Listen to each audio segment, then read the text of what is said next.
Hi, I'm Alec from alec.a.sam Games, and today we'll be playing a two-player version of The Big Crunch. So let's get stuck into it. Alright, you begin by designating the first player with the bonus meteor, in this case Sam. You then go ahead and hand out 3 cards to each player, like so. Sam's picked it up. Alright, so now we flip over a random card from the Cosmos deck. This is your starting card, which is in your solar system. Now we begin the game. We start by drawing cards. 1 card for each player and 1 bonus for every planet in their solar system. So Sam gets an extra card here. So we pick these cards up and we put them in our hand. Alright, now Sam gets to make up to 2 moves. Her first move is placing the purple planet down, and next the blue planet. Alright, now it's my turn. I'm going to place a bigger blue planet and a red planet. So now we're at the final part of the round where the black hole draws in cards.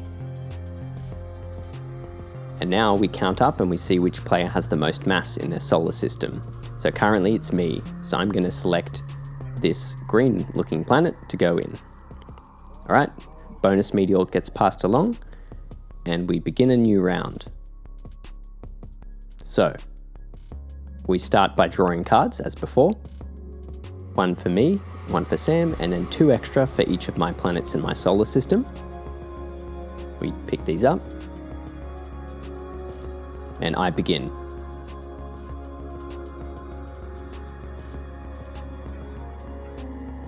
So now I make my 2 moves, placing 2 cards down. Over to Sam now. She has added a second card of the same type, so she stacks them for easy reference. And added another card too. Okay, end of the round. So now we put in any card which is in the event horizon there, and we count up who has the most mass. Looks like it's me, so I have to put my card in. Right, swapping back over to Sam. Now Sam has a lot of planets there in her solar system, so she receives 1 card for every planet there. That's definitely going to help her deck out.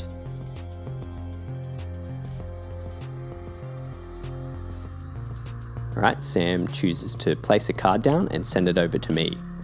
What Sam has done here is attack me. She's overloaded my system with mass. So my system cannot hold any more mass of the red planet, and they all fall into the event horizon. That's because each solar system can only hold up to 5 mass of any one type of planet. So for my first move, I'm going to place down another planet, and second also.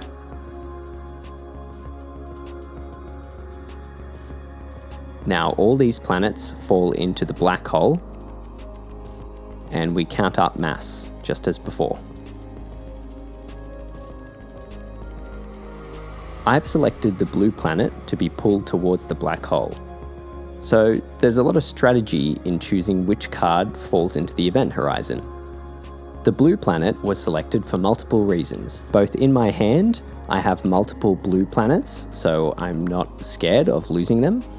And additionally, my opponent has a blue planet within their solar system, which means I don't have to worry about them trading for it. Well, they could trade up to get more mass, however, it's not a unique planet to their solar system. If I was to say, place my green planet within the event horizon, my opponent might use their next turn to swap for it if they don't have it in their hand. So I don't want to give them the opportunity to get a planet which they don't have in their hand.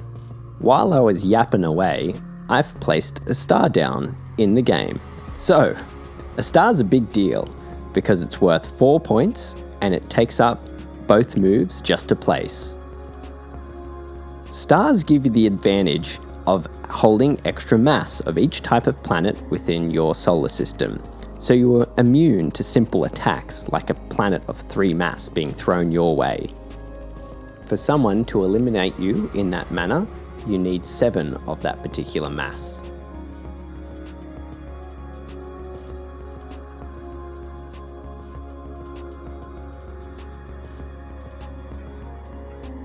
So now another round begins.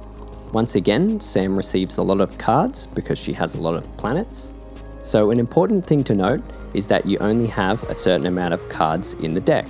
Once the deck is depleted, all you'll have left are those cards within your hands, and you'll need to begin to strategize as to whether you still want to try and achieve a solar system, or it's just all about survival.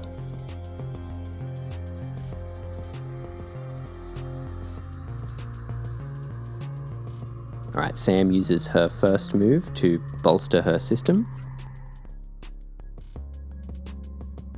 and her second again.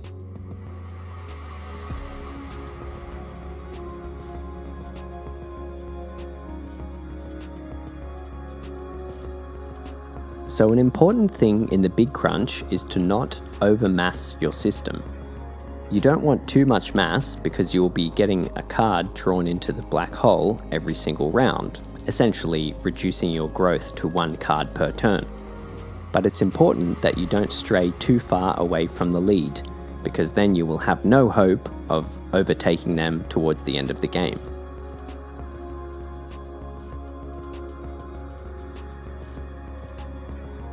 Okay, so starting a new round, handing out cards.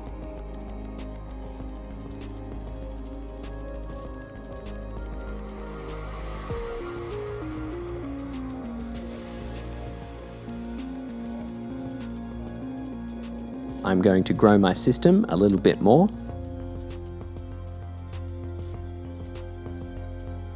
And I've just replenished the planet that I've lost into the event horizon. So it looks like Sam has just placed down a star. This has gravitational consequences for both of us, as we'll see shortly.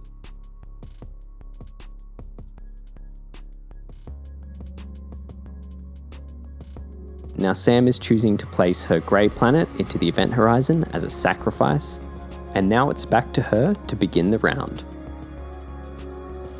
Handing out cards again.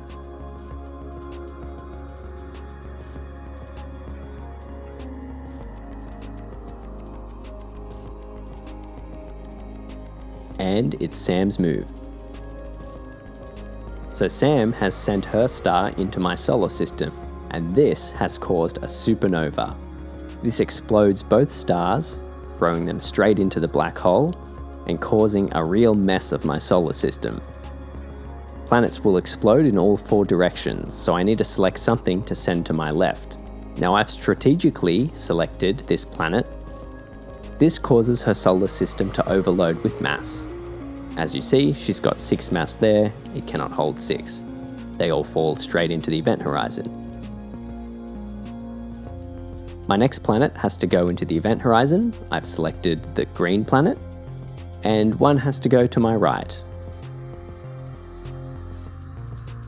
I'll do the blue planet straight to her. And finally, one has to fall back into my hand. There we go. So now I'm left with 1 planet in my solar system. I've just survived the explosion. If I had no mass in my solar system at any point from the explosion, that would be it. The game would be over. So, for my moves, to try and recover, I will simply place cards down. There we go, end of the round. A lot of cards have disappeared permanently from the game.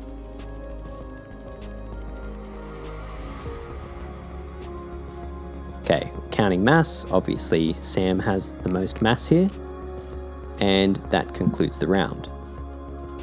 Now it's important to understand the dangers of having a star in your solar system. If you don't have enough planets to back it up, if someone happens to send a star your way, you'll just be knocked out of the game.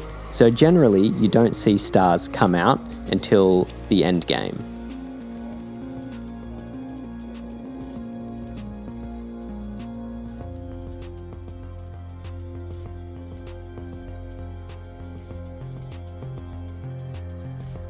So that concludes the round. Sam has selected her purple planet to be sacrificed, managing to keep all her planets within her solar system, every single type, so all she requires is one single star to win.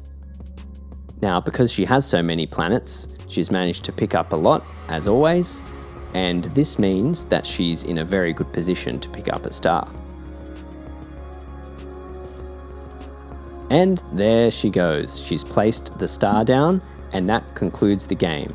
So now we stop, all players cannot place any more cards down, and we count up mass. So Sam's counting her mass. Now she has the bonus meteor in her system, which deducts a point. However, she completed her solar system first, meaning she gains a point. I obviously don't have enough mass to compete, so I've lost the game. And that's it. Sam has won. And that concludes our 2-player playthrough of The Big Crunch. Thanks for watching. Check us out on Kickstarter.